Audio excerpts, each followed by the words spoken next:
नमस्कार, आदाब, सत श्री अकाल। तो कैसे हैं आप सभी लोग। एक बार फिर से आप सभी का स्वागत करता हूं हमारे इस नए पॉडकास्ट के एपिसोड में। आज हमारे साथ एक ऐसे अतिथि हैं जिन्होंने अपने शब्दों से लोगों के दिलों को छू लिया। कभी वो शहर की मिट्टी में पले बड़े गौरव गीत लिखते हैं तो कभी बॉलीवुड की धुनों पर अपनी कलम का जादू बिखेरते हैं। चलिए आज आप और हम दोनों मिलकर स्वागत करते हैं हमारे अतिथि श्रीमान अमन गुर्जर जी का। तो सर कैसे हैं आप। बहुत सारा शुक्रिया यार। और मैं तो बहुत ज्यादा अच्छा हूँ, आपसे भी ज्यादा अच्छा। चलिए भगवान करे आप ऐसे ही हंसते मुस्कुराते रहिए और अच्छे रहिए और देश दुनिया के लिए अच्छे अच्छे गीत लिखिए ताकि जी जितने युवा पीढ़ी है उससे मोटिवेट हो सके। तो फिर सर शुरू करते हैं शुरुआत से ही।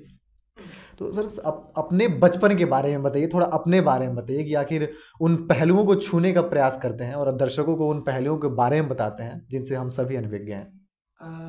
बचपन जिंदगी में जो भी था रवानी में रहा। जिंदगी में जो भी था रवानी में रहा। बचपन हमेशा कहानी में रहा। तो बचपन से तो हमेशा प्यार है यार। और बचपन को तो मैं कभी नहीं खोना चाहता। मैं नहीं चाहता कि कोई जिम्मेदारी मेरे ऊपर आए और वो बैठ जाए मेरे कंधे पर, मुझे नहीं चाहिए। मैं बचपन में ही रहना चाहता हूँ और बचपन का रंग हमेशा मुझ पे रहेगा। जी मेरा बचपन स्टार उत्सव के साथ बीता। एक जी टीवी चैनल होता जी था जी उस जी जी समय। जी हातिम, सोनपरी, शाकालाका बूम बूम, जी लक्की, ये सब लोग हम देखते थे मई जून में एकदम। मई जून की टिकी दोपहरी में 12 बजे से। गर्मियों की छुट्टियों में खासकर हाँ उस समय नए नए शो चलते थे। हाँ, जी कसौटी जिंदगी जी की। जी जी जी जी मम्मी के साथ बैठ के वो एपिसोड देखना। हाँ, वो सब हम लोग देखा करते थे। और मेरी जो पैदाइश है वो एक टिपिकल गुर्जर परिवार में है। अब वो गुर्जरों के यहाँ क्या होता है गांव में कि जी पशु बहुत होते हैं। दूध का एक वो रहता है, दूध घी का। तो हमारे यहाँ गाय भैंसें बहुत थी। तो उन सब के बीच बीता वो सब जिंदगी जी। क्रिकेट खेलता था बचपन में। तो मुझे याद है एक बार श्रीलंका और भारत का मुकाबला हुआ था एक समय। उस समय एक नया क्रिकेटर आया था और उस क्रिकेटर का नाम था विराट कोहली। हाँ, विराट कोहली। सचिन सहवाग के ये दौर तब में की बात है जब शायद विराट कोहली को काफी कम लोग जानते थे, लेकिन बहुत आज कम तो शुरुआत थी विश्वविख्यात। जी विराट जी की। जी सचिन सहवाग के दौर में मुझे वो खिलाड़ी जम गया और तब से आज तक वो मुझे पसंद है। जी और उसकी पसंद का इतना खुमार, इतनी दीवानगी मेरे ऊपर रही कि मेरे मोहल्ले में उस समय से आज तक मुझे विराट कोहली नाम से बुलाते हैं जब मैं क्रिकेट खेलता हूँ। अब जी मैं उतना नहीं खेल पाता क्रिकेट, उतना नहीं बचा। लेकिन वो नाम तो मेरे ऊपर आ ही गया। हम्म। पता नहीं लेखक क्यों नहीं जुड़ पा रहा है, बाकी विराट कोहली तो नहीं नहीं जुड़ ही जल्दी गया। नहीं, बिल्कुल आप अपने हिसाब से मान रहे हैं कि आप लेखक नहीं जुड़ पा रहे, लेकिन आप एक काफी लोगों को दिलों में बसने वाले चेहरे हैं आप, और आज आपको लाखों लोग सुन रहे हैं। कई कई सारे आपके गाने हैं जो लोग मिलियंस में व्यूज जा चुके हैं, तो ये तो आपका बड़प्पन है कि अपने आप को लेखक नहीं मान रहे हैं। अरे चलिए सर। अच्छा ये बताइए कि लेखन का बीज जो था वो हाँ, कैसे बोया गया, और कोई ऐसा खास पल या फिर कोई इंस्पिरेशन जिसने आपको इस दिशा में मतलब मोड़ के रख दिया हो, जहाँ से आपकी लेखन का शुरुआत हुई बीज। हो। मुझे लगता है आप जब किसी के साथ रहते हैं जी और जब वो आपसे छूट जाए, चाहे वो जगह हो, चाहे वो शख्स हो, चाहे वो कोई भी चीज हो, यहाँ तक कि किताब भी क्यों ना हो। जब आप उसके साथ रहते हैं तो एक यात्रा में रहते हैं मेरे ख्याल से। और जब वो आपसे छूटता है तब वो एक लम्हे के बाद हमें पता चलता है, ओह मैं तो प्यार में था। हम्म मुझे तो प्यार था उस शख्स से, मुझे तो उस व्यक्ति से प्रेम था, या मुझे तो उस जगह से मोहब्बत थी जिस जी जगह को मैंने छोड़ दिया। मेरे साथ ये हुआ। मैं हम्म क्रिकेट बहुत खेलता था हम्म दोपहरियों में। हम्म 4 बजे हम लोगों की गैंग होती थी, क्रिकेट खेलती थी। तो पिताजी को ये सहा नहीं गया हम्म और पिताजी ने मुझे ग्वालियर भेज दिया शहर में कि बेटा पढ़ना है। हम्म और मैं पढ़ने शहर में आ गया। वो तो गांव छूट गया कहीं जब ना कहीं। गांव छूटा तो उसकी बिछड़न मेरे अंदर कसक बन के जो फूटी मेरे मन में, हम्म तो वो लेखन में बदली। और मुझे याद है कि वीर ज़ारा एक फिल्म है यश चोपड़ा साहब की। हम्म बड़ा रोल है उस फिल्म का मेरी जिंदगी में। शाहरुख खान उसमें हीरो है और उसमें अंत में एक कविता होती है, एक नज्म होती है फिल्म हम्म खत्म होते ही। वो हम्म। नज्म से मैं इतना इंस्पायर हुआ उस समय कि मैं अपनी एक नज्म बनाने लगा। हाँ क्या बात है। अपनी मुझे खुद वो, की नज्म। हाँ, अपने गांव पर हम्म जब मैंने बनाई तो जिन्हें सुनाई वो सब लोग हंसे मुझ पर। हम्म बोले ये क्या बना दिया। हम्म तो मुझे बड़ा बुरा लगा। फिर ये बुरा लगने का सिलसिला, अच्छे लगने का सिलसिला, लिखते रहना, बुनते रहना, चुनते रहना, पढ़ते रहना, सब पता नहीं कब लेखनी में तब्दील हो गया, मुझे पता ही नहीं चला। प्रेम भी ऐसे ही होता है, आपको पता भी नहीं चलता और कि हो भी जाता है, कब और जब आप तक प्रेम पता में चले आ तब तक गए बहुत हैं। देर हो चुकी होती है। हाँ, प्रेम जी। में आ गए हैं। प्रेम और लेखन मेरे ख्याल से एक ही तरीके से आते हैं, एक ही तरीके से बुखार की तरह चढ़ते हैं हम्म, और ऐसे ही हाजिरी देते हैं अपनी जिंदगी में। हम्म। अच्छा, बहुत अच्छी बात है सर की, और मुझे लग रहा है कि आपकी बातों से कि आप भी प्रेम के शिकार रहे। चलिए, इस पे भी हम जल्दी आगे ही बात करेंगे। सर ये बताइए, जैसे कि हम आज मैं भी देखता हूँ काफ़ी सारे, हम लोग कोई शायरी पोस्ट करते हैं या फिर कुछ लिखते हैं, तो लोगों का कमेंट आता है, फिर लोग हमसे पूछते हैं कि जब आपने लेखनी शुरू की थी तो परिवार का रिएक्शन क्या था, समाज का रिएक्शन क्या था, तो आपके साथ वो लोगों का या फिर परिवार का क्या उनके उनके बीच में चला? यार, समाज के लिए तो लेखक होना बहुत जरूरी है। अब वो हम्म। चाहें या ना चाहें, उन्हें लेखक की जरूरत है। हम्म। अगर समाज में लेखक नहीं हुआ तो वो समाज मृत सा हो जाएगा, वो हम्म। एक गंदे पानी की तरह वहीं बंधा रहेगा। बंधा रह जाएगा। समाज मना करे या हाँ करे, उनको अच्छे लेखकों की जरूरत है। रही बात परिवार की, तो मेरे पिताजी किसान हैं, वो हम्म। नहीं समझते चीजों को हम्म। हम्म। कि क्या होता है फिल्मों के लिए लिखना, कौन होता है जो गाने लिखता है, कौन होता है जो डायलॉग लिखता है। हम्म। वो फिल्में सिर्फ एक हीरो के लिहाज से ही देखते हैं। हम्म। हम्म। तो और मैं पढ़ाई में बड़ा होशियार आदमी था शुरू में। हम्म। मेरे ख्याल से, मैं गलत नहीं हूं तो शायद मगरोनी के भीतर एक किशनपुर एक जगह है जहां से हम्म। मैं हूँ, हम्म। और उस किशनपुर में शायद मैं पहला लड़का था, शायद, हम्म। जो इतनी कम उम्र में फ्लुएंट इंग्लिश पढ़ सके और बोल आहा, सके। क्या बात है। इसमें भी मेरे पिताजी का हाथ था। हम्म। उन्हें ये गम नहीं था कि उनका बेटा जो है कम पढ़े, उन्हें ये बिल्कुल तय था कि उनका बेटा बहुत अच्छा पढ़े। उन्होंने मुझे इंग्लिश मीडियम में दाखिला दिलाया। हम्म।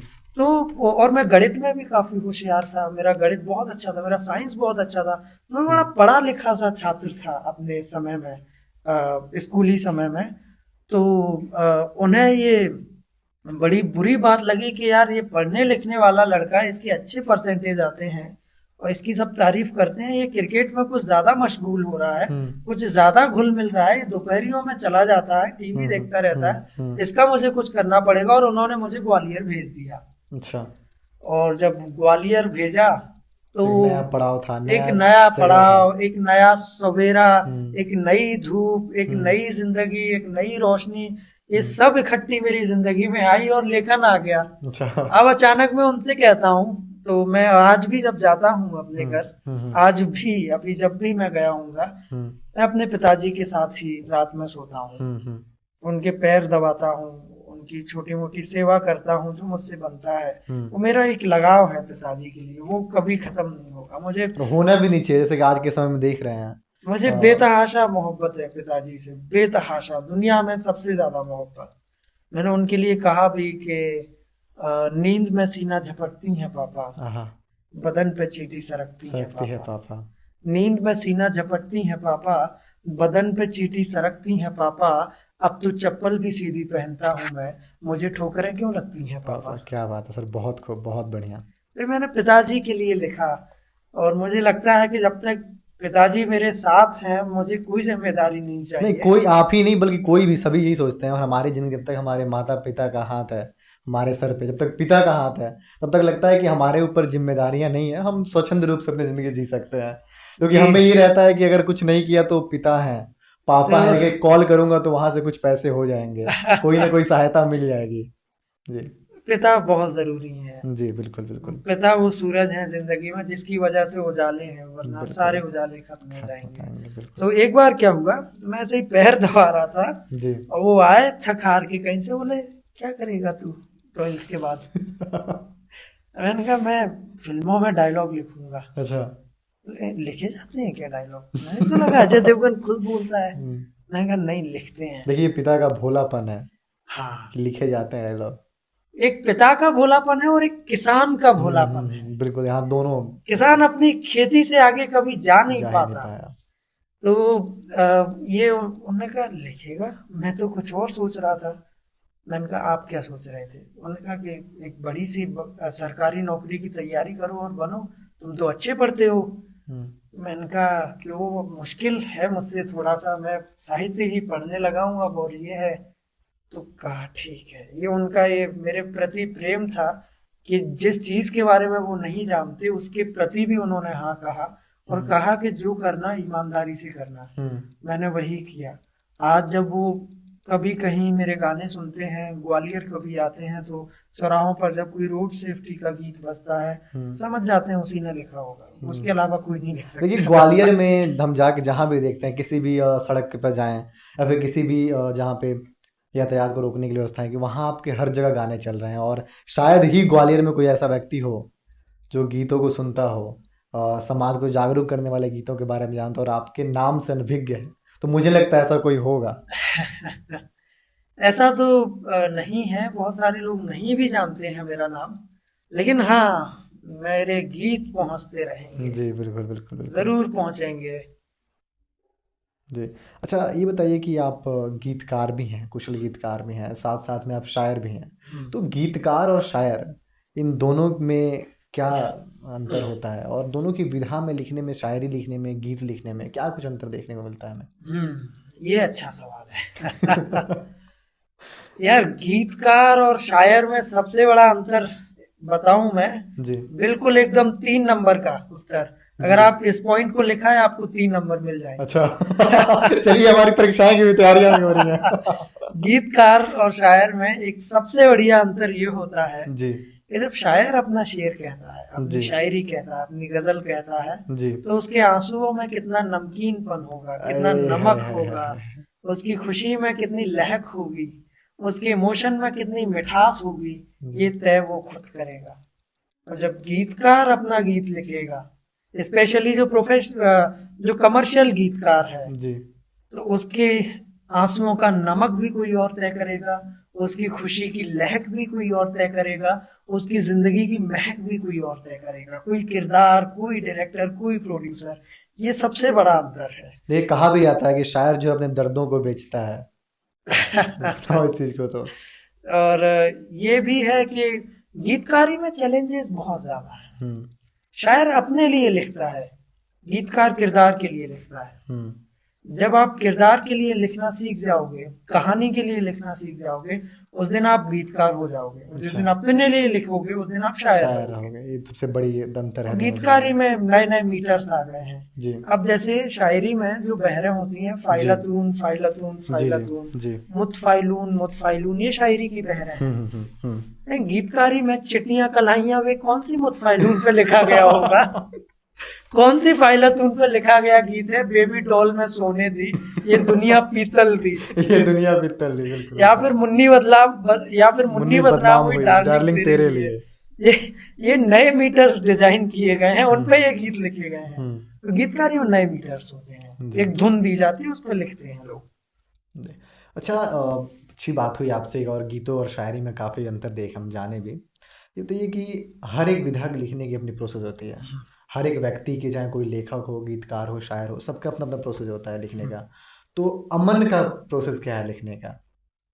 मेरा प्रोसेस तो बड़ा सीधा सपाट है यार, कोई प्रोसेस नहीं है मेरा। जहां परिस्थिति जाएगी मैं वहां लिखूंगा। मुझे नहीं चाहिए कोई शिमला, मुझे नहीं चाहिए कोई मनाली, मुझे नहीं चाहिए कोई पचमढ़ी कि मैं किसी ठंडी जगह पर जाऊं और वहां बैठ के अपना गीत लिखूं। तो ऐसा नहीं है। अच्छा। जहां परिस्थिति होगी मैं वैसा परिस्थिति वैसी लिखना। जी। जैसे कि अब और ये नए लोगों के लिए एक सलाह भी है। अगर आपको अच्छा लिखना है और अगर आपको टिके रहना है, आप बहुत ज्यादा फ्लेक्सिबल हो जाइए। आपका फ्लेक्सिबल होना, रहना पड़ेगा। आपका फ्लेक्सिबल होना बहुत जरूरी है। आप अब जैसे कि एक गीतकार है इरशाद कामिल भी। जी। इरशाद कामिल का एक गीत है कुन फाया कुन। कुन फाया कुन बड़ा अच्छा गीत है। और एक और गीत है इरशाद कामिल का ही, उस गीत की लाइन है, स्वैग से करेंगे सबका स्वागत। तो दोनों में बड़ा अंतर है। इरशाद को जब कहा गया कि यार पार्टी लिखना है, तो उन्होंने लिखा। उनसे कहा गया कि आपको सूफी लिखना है, उन्होंने लिखा। मेरी प्रोसेस, हाँ, छोटी मोटी मोटे तौर पे ये बताऊं तो ये है कि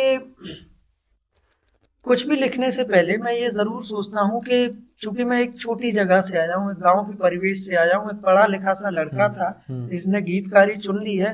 अब मैं यहाँ हूँ तो मैं वो लिखूंगा जिसे सुन के मेरे दोस्त समझ जाए कि यार ये यही लिख सकता है, ये इसकी वोकेबलरी है। ऐसे एक उदाहरण है कि गलियों में तेरी अब तो हम्म। होती है मेरी सुबह, आहा। गलियों में तेरी अब तो होती होती है है मेरी मेरी सुबह, सुबह। सुबह जो देखूं तुझको दिन भर ही रहती सुबह। आहा हा हा, क्या बात है। तो मैं हमेशा लिखते समय ये सोचता हूँ और कोशिश करता हूँ कि एक तो वो सिचुएशन निभ जाए, सिचुएशन को मैं निभा लूं, जो सिचुएशन उस गाने की है, हम्म। उस हीरो, उस एक्टर का दर्द क्या है, उस किरदार की खुशी क्या है, उस हम्म। किरदार का महसूस ना क्या है, वो हम्म। क्या महसूस कर रहा है इस समय, हम्म। वो निभा जाऊं। इसके अलावा मेरा रंग क्या है इसमें, मैं क्यों लिख हम्म। रहा हूँ, हम्म। मेरा एक रंग, इसके अलावा कुछ नया हो जाए, कुछ नया होगा तभी तो मजा आएगा। हम्म। तो ये मेरी एक प्रोसीजर है, बाकी रात में लिखने में बड़ा मजा आता है मुझे। नहीं, वो तो अगर किसी मुझे की कोई भी है, रात में लिखने में भी एकदम शांत माहौल है हर जगह।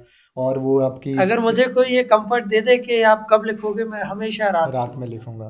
दिन चलिए। भर मैं सोचूंगा मैं क्या है, जैसे मुझे कोई सिचुएशन दी जाती, जैसे एक भजन अभी मैं लिख रहा हूँ, हम्म। प्रेमानंद महाराज पर मेरे पास एक भजन आया है कहीं से। तो उस भजन को लिख रहा हूँ, मैं पिछले 7-8 दिन से सोच रहा हूँ कि मैं क्या लिखूं। तो हम्म। मैं क्या है, शहर की खाली सड़कों पर चलना शुरू कर देता हूँ, हम्म। शाम के टाइम, सुबह के टाइम, और मैं वो सोचता रहता हूँ, और मैं पिछले 7 दिन से चल रहा हूँ अच्छा। कि क्या लाइन हो सकती है। तो मैं दिन भर सोचता हूँ हम्म। कि ऐसे ऐसे, और फिर जो सोचा छांटा बीनी में करता हूँ, हम्म। उसको फिर रात को एक पन्ने पर उतारता हूँ, आहा। और फिर उस सोचा बीनी में से मैं एक गीत निकाल लेता हूँ। क्या बात है, बहुत तो बढ़िया। रात को मैं नुक्ताचीनी करता हूँ, दिन भर सोचा साची करता हूँ। रात को नुक्ताचीनी और दिन भर सोचा था, तो जी। बहुत बढ़िया। अच्छा सर, एक बात बताइए कि सबकी अपनी अपनी पसंद है। हाँ।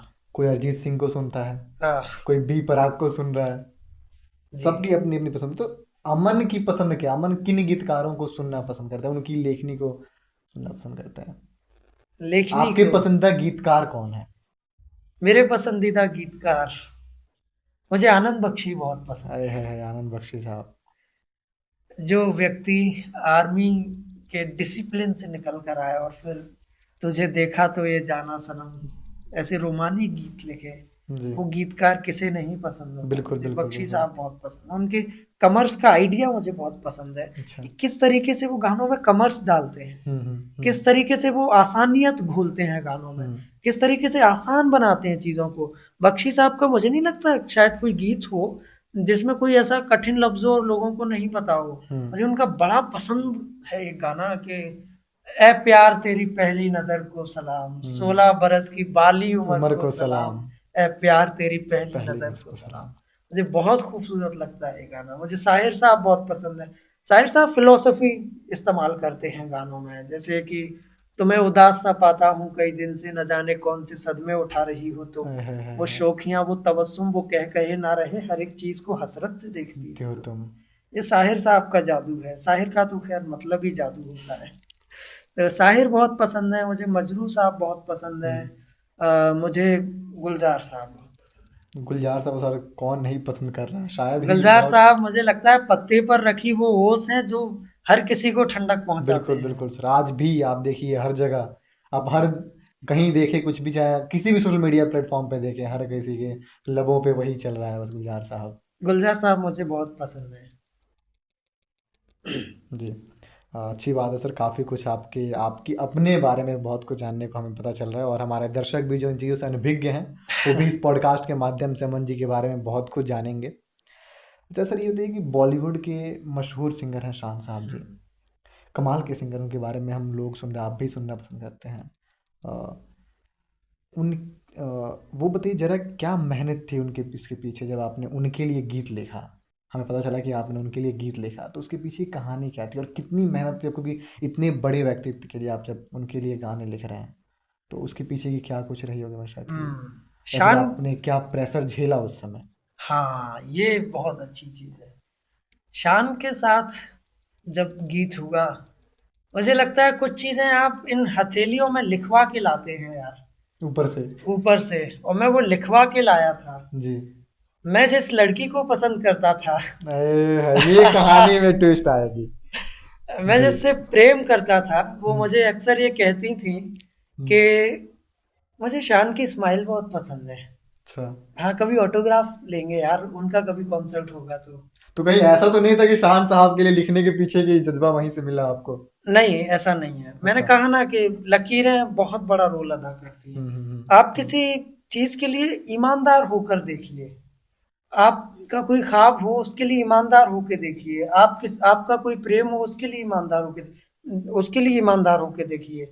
मैं अपने प्रेम में बड़ा ईमानदार व्यक्ति था, मैंने जिससे भी प्रेम किया तो उस ईमानदारी का अच्छा, मैं मुझे। आपको टोकूंगा। एक बात ये कि आज से पहले, हमारे इस एपिसोड से पहले जब ये रिलीज होगा और हमारे दर्शक देखेंगे, हाँ, इसके पहले आपके कितने दोस्त या फिर क्या कुछ लोगों को पता था कि आप किसी से प्रेम करते थे इसके बारे में?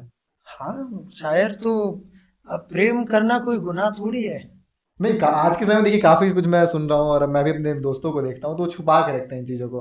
तो क्या आपकी ये कहानी थी, आपने लोगों को बता के रखा था कि आपने भी छुपा के क्या रखा था? छिपाना यार, प्रेम करना कोई गुनाह थोड़ी है। मुझसे तो बहुत लोग कहते हैं कि किसने दिल तोड़ दिया जिससे इतनी शायरी कहते हो। तो नहीं, मैंने ये कहा चीज मेरा हो रही है। दिल। आप किसी भी शायर को देखिए जो थोड़े बहुत लिख रहे हैं, तो उनका पहला लोग यही होता है कि भाई दिल टूटे आशिक है। ऐसा कुछ नहीं है, बिलियन में आबादी है इस हम्म दुनिया की, हम्म और बिलियन, और ये तय है जो इस दुनिया में आया है और जो हम्म। जिंदा है उसे प्रेम होगा। होगा और दिल भी आपको टूटे। होगा और यहाँ जितने भी लोग हैं उन सबको होगा।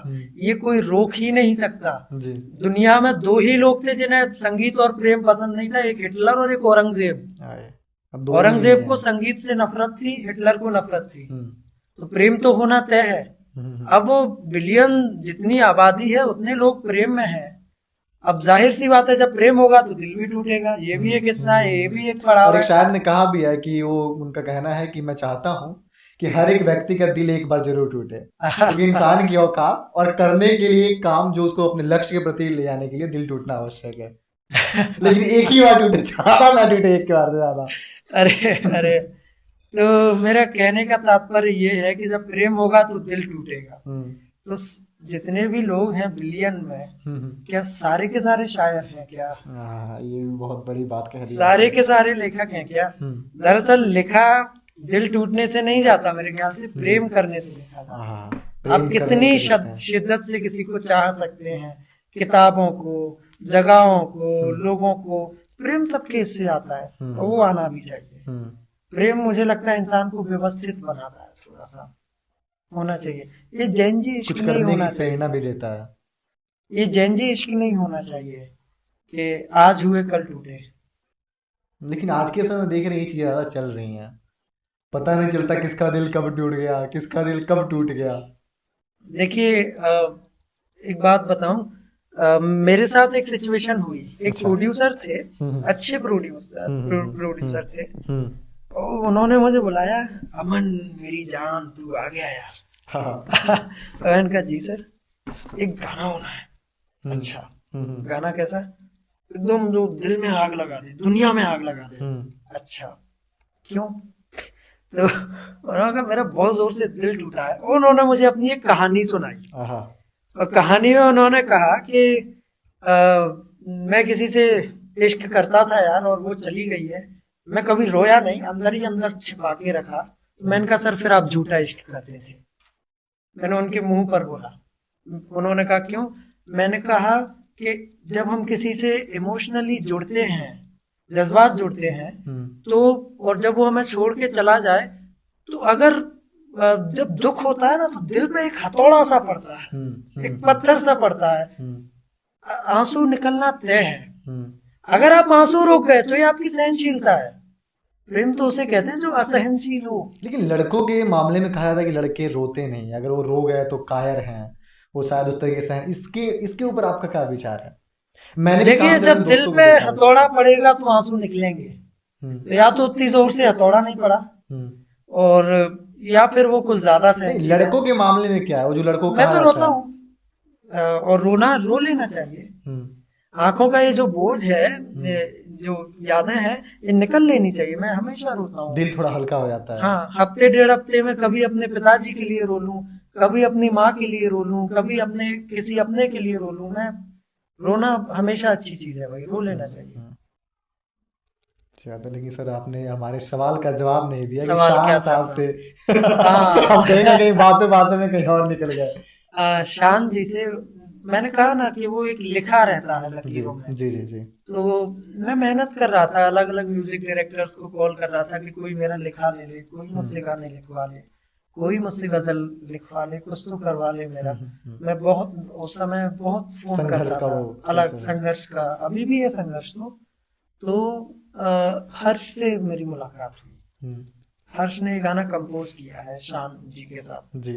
जिसे शान ने गाया है। हम्म। अब वो गाना हुआ और हर्ष ने मुझसे कहा, हर्ष के साथ उससे पहले मैंने एक दो गाने किए थे, हमारी ट्यूनिंग बहुत अच्छी थी, अब भी है, अब तो और अच्छी है, अब तो हम भाई की तरह है, बड़े भाई की तरह मानता हूँ मैं उन्हें। तो उन्होंने कहा कि एक और राइटर है, तुम दोनों को मिलके लिखना है।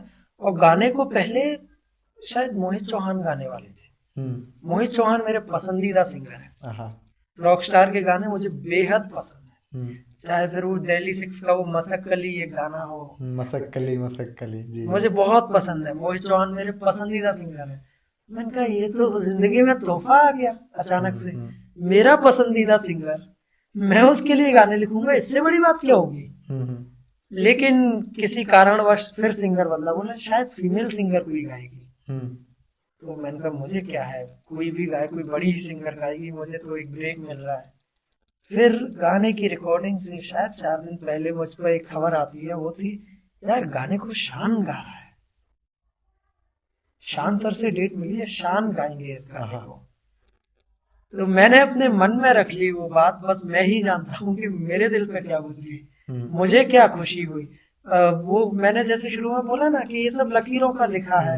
आप किसी के लिए ईमानदार होके देखिए, आपको कोई ऊपर से बहुत बड़ा तोहफा देगा। मेरे लिए शान तोहफा था, जिससे मैंने एक लगाव रखा, जिससे मेरा प्रेम था, उसका पसंदीदा सिंगर, उसके लिए मैं गाने लिख रहा हूँ। ये कभी ऑटोग्राफ ये भी दिल बहुत की बात थी और शायद मैं चाहूंगा भी नहीं कि आप इन शब्दों में बताना भी चाहें, क्योंकि वो निकल भी नहीं सकते हैं भावनाएं जो है शब्दों में। और इसके लिए हर्ष का बहुत शुक्रिया। चलिए, आपने इसके माध्यम से आभार भी दे दिया हर्ष जी को। अच्छा, अभी जो आपकी प्रेमिका है, अभी भी आप लोग साथ में हैं कि किसी कारणवश? होती रहती हैं बिछड़न। एक समय के बाद मुझे लगता है कि अगर किसी कहानी में दो मोड़ हों तो एक हद तक आपको जिद करनी चाहिए साथ रहने की। अगर वो नहीं हो पा रही है वो जिद पूरी, तो फिर मेरे ख्याल से दोनों को खुशी खुशी अपने अपने रास्ते तय कर लेने चाहिए।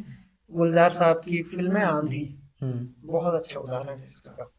चलिए, हम अपने पॉडकास्ट के माध्यम से आपसे अपील करते हैं और चाहेंगे भी कि अगर आपकी जो प्रेमिका है हमारी पॉडकास्ट किसी भी माध्यम से देख रही हैं, तो आज उनको भी आप पे गर्व हो रहा होगा।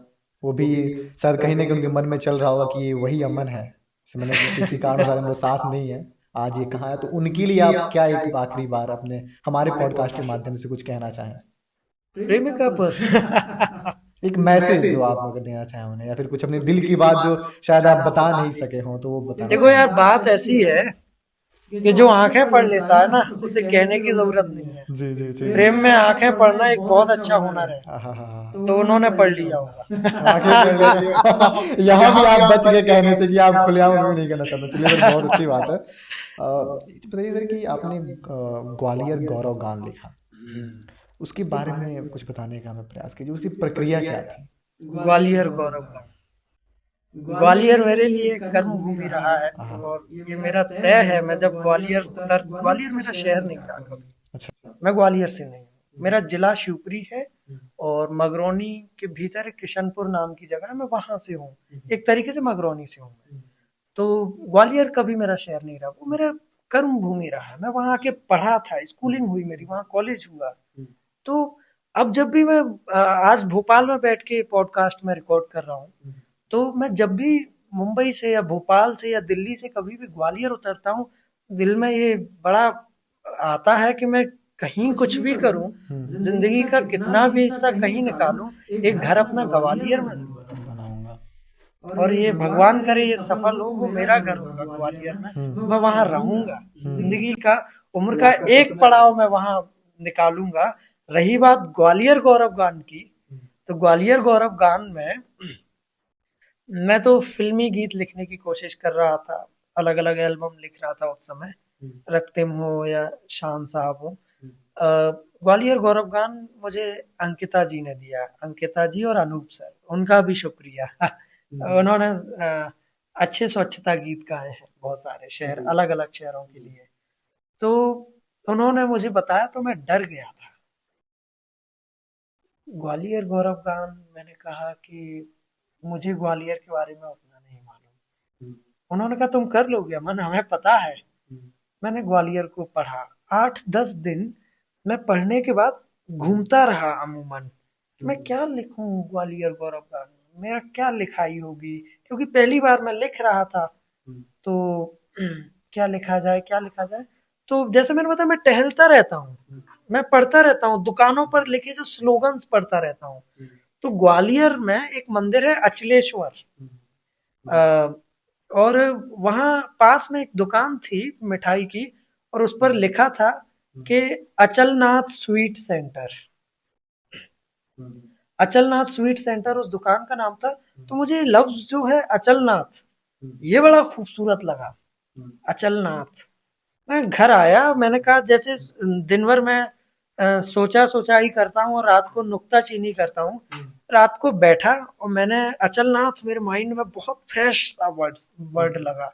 और ग्वालियर को तो अचलनाथ की नगरी कहा जाता है। तो मैंने लिखा कि कला का उपवन अटल पवन, अचलनाथ की नगरी है। कला का उपवन अटल पवन, अचलनाथ की नगरी है। गालव ऋषि के तपोबल की धूप यहाँ पर पसरी है। मैंने इतना लिखा और अनूप जी को भेजा। मैंने कहा सर ये कुछ लिखा है।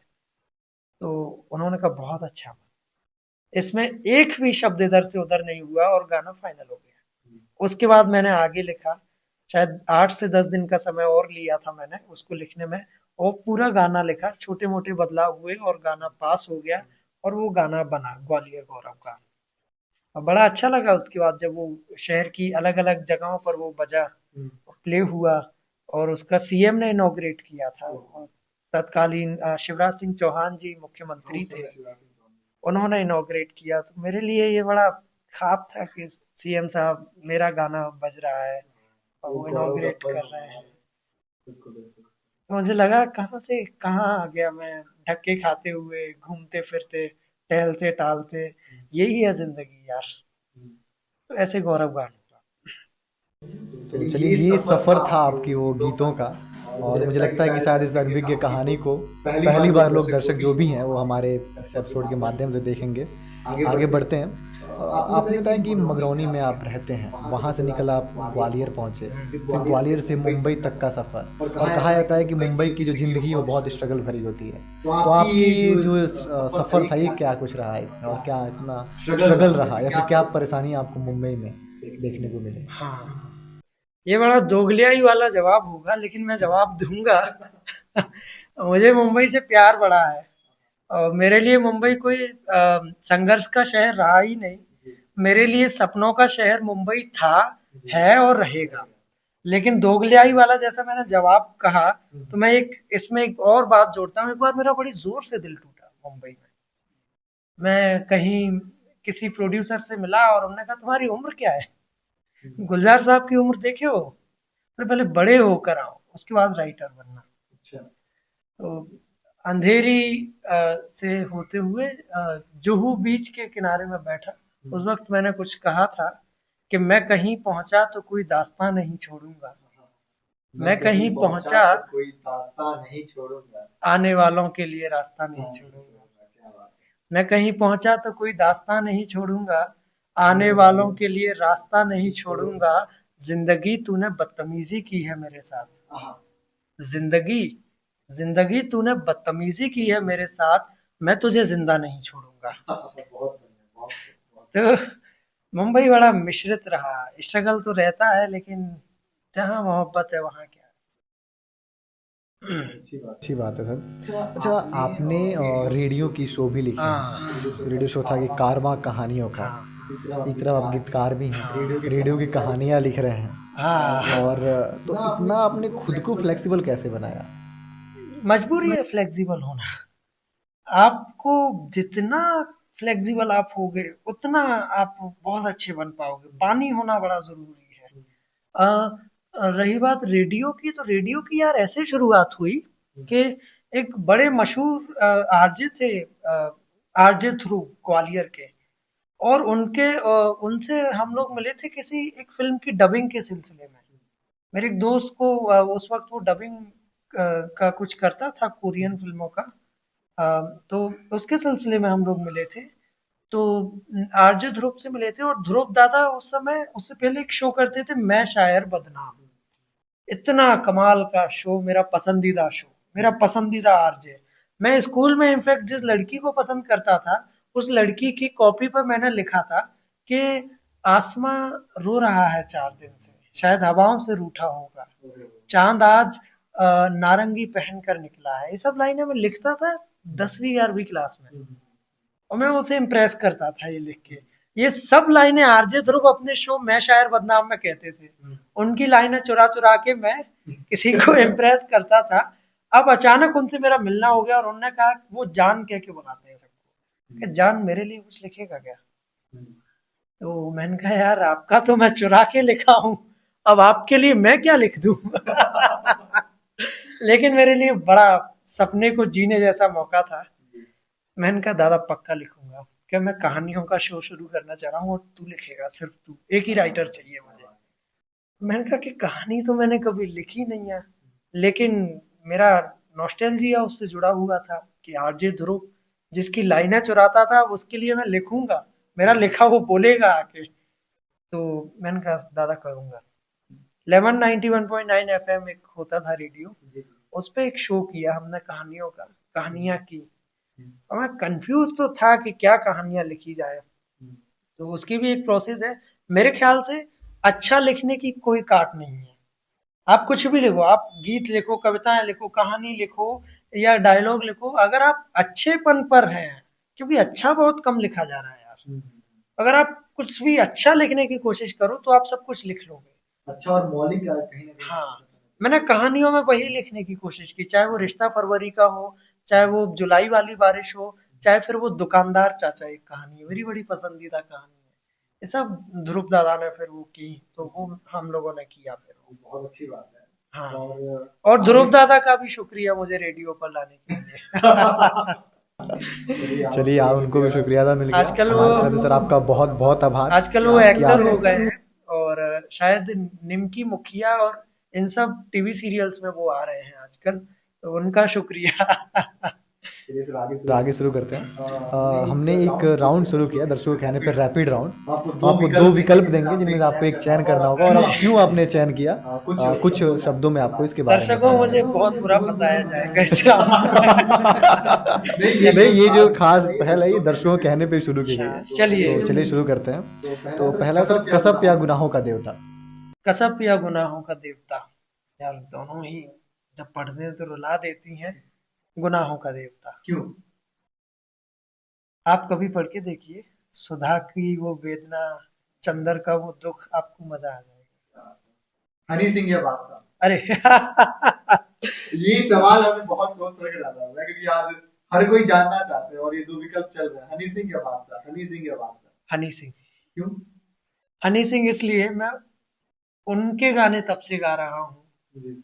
उन गुनगुना रहा हूँ, तब मुझे उनके गानों के लिरिक्स के मतलब भी नहीं पता थे। अच्छा, आजकल चल रहा है दिल टूटे आशिकों के लिए, दो नाम बहुत चर्चे में चल रहे हैं, आप समझ भी गए होंगे, अरिजीत सिंह या बी प्राक। हाँ, अरिजीत। अरे वो तो फेमस, क्यों सर आपके लिए क्यों? अब जो है सो है पसंद। अच्छा, रश्मिका मंदाना जी या फिर मृणाल ठाकुर जी? ये किसका आइडिया था ये पूछने का? मृणाल ठाकुर। क्यों सर? उनकी एक फिल्म है, सिया राम, या क्या नाम है उस फिल्म का, सीतारामम। आप एक बार बहुत देखिए। न्यूज़ देखी हुई है, और वो प्रेम क्या है उसमें हम समझ सकते हैं, बहुत ही अच्छी मूवी है, आप लोग देखिए भी जाके एक बार। आगे बढ़ते सर, अल्लू अर्जुन या फिर विजय देवरकोंडा। यार इन दोनों को ही मैंने कम देखा है, पर मैं अल्लू अर्जुन को कह दूंगा। हाँ, मैंने बहुत कम देखा है, तो मुझे लगता है पुष्पा मैंने देखी थी तो मुझे अच्छी लगी थी, पुष्पा 1 और 2, इसलिए अल्लू अर्जुन। आखिरी है सर, मिथुन या नदीम श्रावण। ये सवाल जिसने भी बनाया है, वाह। मिथुन अभी के मेलोडी किंग है, नदीम साहब 90s के थे, मैं 90s की तरफ जाऊंगा। नदीम श्रवण। बहुत अच्छी बात है। तो ये हमारे रैपिड राउंड थे। जी सर। आपको भी अच्छा लगा सर। अगला हमारा ये है कि आप कोई ऐसा सिंगर जिनके साथ आप भविष्य में काम करना चाहते हैं। हमेशा मोहित चौहान। ऐसा क्यों, क्या कारण? पता नहीं, जब भी उन्हें सुनता हूँ तो एक अपनापन सा लगता है कि ये मेरे शब्दों के लिए कुछ बहुत अच्छा हो सकते हैं, मोहित चौहान। इसलिए सिर्फ मोहित चौहान, अगर वो हो जाए तो बहुत अच्छा हो। चलिए, एक हमारे दर्शकों की अपील थी कि आप अपनी कुछ रचनाएं, पसंदीदा रचनाएं जो है वो अगर थोड़ा बहुत हमें सुनाना चाहें हमारे स्टूडियो के माध्यम से दर्शकों के लिए। ओह, अपनी पसंदीदा रचना तो यार मैं परसों लिखने वाला हूँ। जी जी। सारी मेरी पसंदीदा या रचना ही है, लेकिन मैं कुछ ऐसे ही अपना सुना देता हूँ। एक दिन दरिया सी उतर जाएगी। एक दिन दरिया से उतर जाएगी। एक दिन दरिया सी उतर जाएगी, देखते देखते जिंदगी गुजर जाएगी। एक दिन दरिया सी उतर जाएगी, देखते देखते जिंदगी गुजर जाएगी। तेरे साथ जो अब खुशी है मेरी, हाँ, तेरे साथ जो अब जो खुशी है मेरी, देखना ये एक दिन मर जाएगी। हाय, हाय, हाय। तेरे साथ जो खुशी है मेरी, देखना देखना एक ये दिन एक दिन मर मर जाएगी। जाएगी। क्या बात है। एक और ग्वालियर के लिए। ग्वालियर वालों, देखना अब आप। बातों से हर शख्स बातों से हर लड़का शेक्सपियर लगता है। अलग अलग फिलॉसफी है ग्वालियर के लड़कों की बातों में। बातों से हर लड़का शेक्सपियर लगता है, हिसाब किताब क्लियर लगता है। बातों से हर लड़का शेक्सपियर लगता है, हिसाब किताब क्लियर लगता है। घूम ली दुनिया जहान हमने, घूम लिया दुनिया जहान हमने, ग्वालियर ग्वालियर लगता है। सर, एक और कोई रचना आपकी हो तो आप सुनाओ। हाँ, ठीक है कि दुनिया बनाते वक्त, हाँ, दुनिया बनाते वक्त। दुनिया बनाते वक्त खुदा ने एक तरकीब आजमाई होगी। दुनिया बनाते वक्त खुदा ने एक तरकीब आजमाई होगी। पहले तेरी आंख रची, उसे देख के झील बनाई होगी। काफी गहरी बात कह दी आपने। पहली तेरी आंख रची, उसे फिर झील देख के बनाई। झील बनाई होगी। दुनिया बनाते वक्त खुदा ने एक तरकीब आजमाई होगी। पहले तेरी आंख रची, उसे देख के झील बनाई होगी। इतनी मिठास कि ज़हीन भी अब होश गंवा रहे हैं। ज़हीन मतलब समझदार लोग, एक देर में होश गंवाते हैं।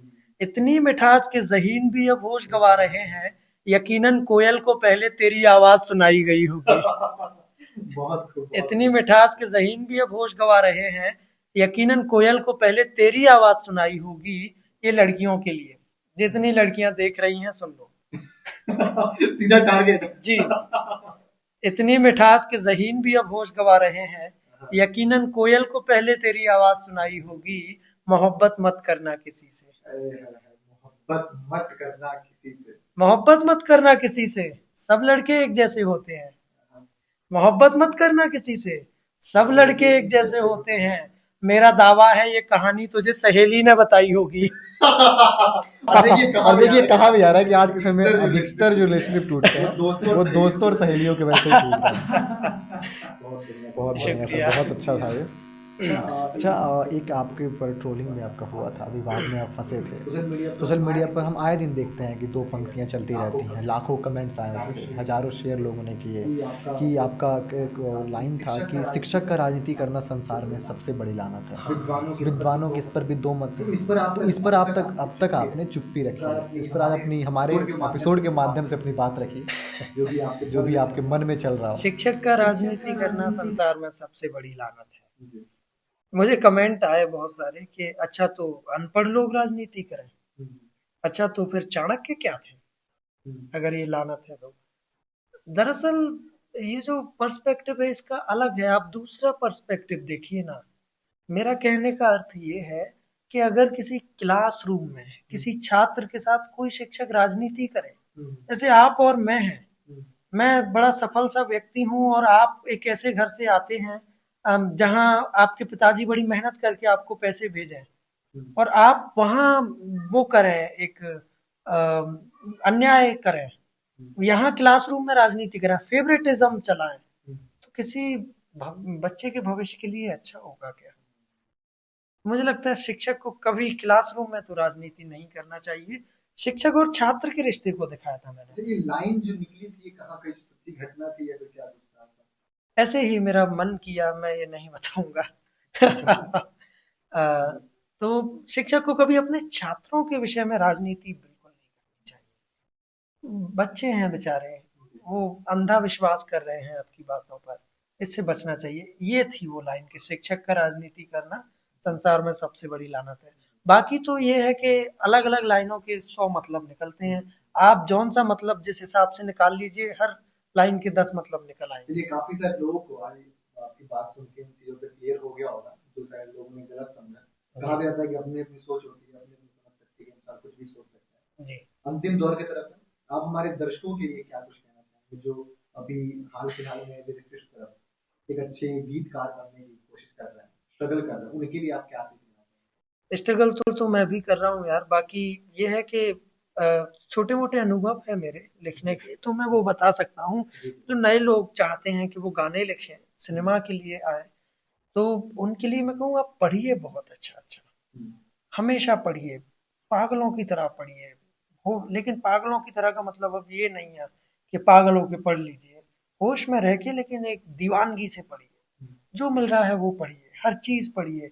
क्योंकि गाने तो, अब तो गानों में सिर्फ खलिश, दर्द, प्यार ये सब नहीं बचा है ना।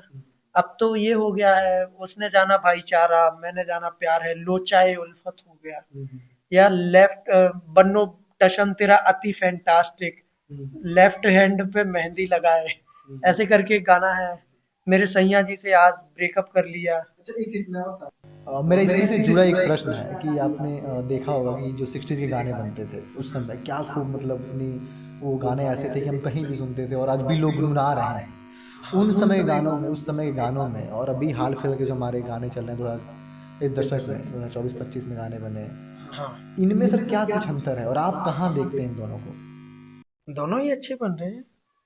हाँ, थोड़ा सा आज के जो गीत हैं वो थोड़े से मुझे लगता है पोइट्री कम हो गई है, जेंजीनेस ज्यादा आ गई है गीतों में।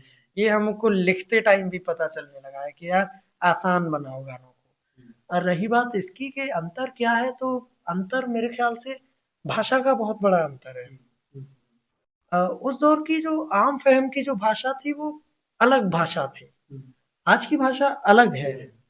हम जब बात करते हैं तो अब बात में भी कॉलेज लाइफ में एक गाली नुमा शब्द आ ही जाता है, तू साले, तू कमीने, ऐसे करके। जबकि उस समय एक अलग भाषा थी, उस समय ये थे लेकिन कम थे। तो वो जो गीत है, वो कोई भी शायर, कोई भी गीतकार, कोई भी लेखक उस समय के परिवेश को ढाल के अपनी भाषा बनाता है। उस वक्त के गीतों में मेरे ख्याल से उस दौर की भाषा थी। आज के गीतों में आज की भाषा है। आज के वर्ड हैं फैंटास्टिक, ब्रेकअप, ये सब चलन में है, तो ये सब गानों में आ रहे हैं। तो ये एक भाषा का बड़ा वो हो गया है। इसके अलावा वेस्टर्नाइजेशन थोड़ा सा तो आया है गीतों में, लिरिक्स में भी आया है। हमने अलग अलग सोशल मीडिया प्लेटफॉर्म पे अपने दर्शकों के लिए, आपके लिए, दर्शक जो भी आपसे प्रश्न पूछना चाहते हैं, हमने डाले हुए थे, पोल डाली थी, और हमारे पास बहुत सारे प्रश्न आए। इसमें हमारी टीम ने कुछ प्रश्नों का चयन किया हुआ है। तो पहला प्रश्न है, वो आपसे पूछा है हमारे रिया जी ने। उनका ये पूछना है आपसे कि आपकी पसंदीदा पुस्तक कौन सी है? रिया जी ने पूछा है, मेरी पसंदीदा पुस्तक है एक रशियन साहित्य से है मेरी पसंदीदा पुस्तक, अ, मेरा दागिस्तान, रसूल हमजातों की। रिया जी आप जरूर पढ़िएगा, मेरा दागिस्तान, रसूल हमजातों की। इसके अलावा गुनाहों का देवता मैंने 3-4 साल पहले पढ़ी, आज भी वो मेरे मन में है। मुझे गुनाहों का देवता बहुत पसंद है हिंदी में। मुझे हिंदी में और बोलूँ तो कसब बहुत पसंद है। कसब, गुनाहों का देवता, मेरा दागिस्तान, रसूल हमजातों की, ये सब किताबें अच्छी लगती हैं। अगला प्रश्न जो है वो हमारे रवि जी ने आपसे पूछा होगा। उनका जी। पूछना ये है कि फिल्मों में गीत लिखना कितना मुश्किल होता है? हाँ, इतना मुश्किल होता है यार कि अलग अलग सिचुएशन होती है। और जैसे कि अ, तलाक पर अगर आपको कोई गाना लिखने को मिल जाए, मेरी तो शादी ही नहीं हुई है, तो कैसे लिखूंगा? तो मुझे वो लिखना पड़ेगा अपनी ईमानदारी के साथ, और ऐसा कि वो तलाकशुदा आदमी को लग जाए कि हाँ यार मेरा ही दर्द है। तो इतना मुश्किल है ये। और इसके अलावा ये कि आपको क्या लगता है गाने की प्रोसेस किस तरीके से होगी? गानों की प्रोसेस होती है सिटिंग्स के साथ। एक धुन पहले बनाई जाती है, धुन बनाने के बाद उस पर लिरिक्स बुने जाते हैं। अमूमन अब ये होता है 90%। पहले धुन बन जाएगी, उसके बाद लिरिक्स होगा। मेरे गीतों में भी ये हुआ है, पहले धुन बनी है उसके बाद लिरिक्स हुआ है। और अलग अलग सिचुएशन पे लिखना पड़ता है। और कई बार आपको ऑन द स्पॉट गाने लिखने पड़ते हैं कि आप यहाँ बैठे हैं एक स्टूडियो में, और तो 1 डेढ़ घंटे में आपको पूरा गाना लिखना पड़े, क्या पता। तो टाइमिंग का बड़ा गेम है। तो ये आपको इसके लिए परिपक्व होना पड़ेगा। चलिए, उम्मीद करते हैं कि रवि जी को उनके सवालों का जवाब मिल गया होगा। और बाकी दर्शकों जिनका हम सवाल नहीं ले पाए उनके लिए क्षमा चाहेंगे, क्योंकि इतने सारे सवालों को हम ले भी नहीं सकते हैं। अगर आप भी चाहते हैं हमारे किसी भी अगले गेस्ट से कोई भी सवाल पूछना, तो हमारे कमेंट बॉक्स में जाइए, उन जो भी पोस्ट होता है उस पर जाके आप अपने सवाल को पूछिए। हमें आप मैसेज भी कर सकते हैं, अगले एपिसोड में हम उनसे भी आपके सवालों से रूबरू होंगे। आपसे बात करके बहुत अच्छा लगा, बहुत मज़ा आया और काफ़ी कुछ नया जानने को सीखने को मिला। हमारे दर्शक भी इस संवाद से काफ़ी वो भी जानेंगे, और आपके बारे में जो अनभिज्ञ पहलुओं थे उन्हें भी जानने का उन्हें मौका मिला होगा। और आपकी ये यात्रा हम सभी के लिए वाकई इसमें प्रेरणादायक रही है। आपकी जो स्ट्रगल थी वो हमारे आने वाले जो भी गीतकार हैं, हमारे युवा साथी हैं, उनके लिए एक प्रेरणा स्रोत बनेगी। और आपने अपने दिल की बातों को खूबसूरती से इतने पन्नों पे जो उतारा है, इसकी वजह से लाखों युवा जो है आज आपके उनके दिल की धड़कन है, और लोग आपको सुनना पसंद कर रहे हैं। और एक कहीं ना कहीं सरकार भी आपके इस कार्य को काफ़ी सराहत कर रही है। तो दर्शकों, अगर आपको भी हमारा एपिसोड अच्छा लगा होगा तो इसे अपने लोगों में शेयर कीजिए, और हमें अपने जो भी रिव्यू है वो ज़रूर दीजिएगा कमेंट बॉक्स में, ताकि अगली बार हम उन्हें और अच्छे से कर सकें। तब तक के लिए आप लोग मस्त रहिए, मुस्कुराते रहिए, हंसते रहिए, क्योंकि ज़िंदगी एक ही बार मिलती है। और हमें दीजिए इजाज़त। नमस्कार।